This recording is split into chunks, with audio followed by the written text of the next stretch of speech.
নীরা কখনো ভাবেনি একদিন সে নিজেই অপেক্ষা করা বন্ধ করে দেবে। নীরা খুব সিম্পল একটা মেয়ে ছিল। তার কোনো বড় স্বপ্ন ছিল না, শুধু একটা মানুষকে নিয়ে ছোট একটা জীবন চেয়েছিল। সেই মানুষটার নাম ছিল আরমান। শুরুতে সবকিছু ঠিক ছিল। আরমান নিয়ম করে খোঁজ নিত, খেয়েছো, ঠিক আছো, এই ছোট ছোট কথাগুলোই নীরার পুরো দিনটা ভালো করে দিত। কিন্তু ধীরে ধীরে সবকিছু বদলাতে শুরু করলো। রিপ্লাই আসতে দেরি, কল কমে যাওয়া, আর আগের মতো কেয়ার না করা। নীরা কিছু বলেনি, সে শুধু ওয়েট করেছিল। একদিন নীরা জিজ্ঞেস করলো, তুমি কি আগের মতোই আছো?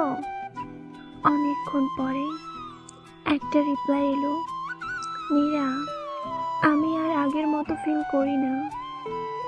এই একটা লাইন নীরার সব প্রশ্নের উত্তর দিয়ে দিল। কোনো ঝগড়া হয়নি, কোনো এক্সপ্লেনেশন না, শুধু শেষ। নীরা কাঁদেনি জোরে, সে কাউকে কিছু বলেনি। সে শুধু একদিন বুঝলো সে আর অপেক্ষা করছে না। আর সেদিনই সে নিজের কাছে ফিরে এলো। আসলে সব ভালোবাসা ধরে রাখতে হয় না, কিছু ভালোবাসা ছেড়ে দিলেই নিজেকে ফিরে পাওয়া যায়।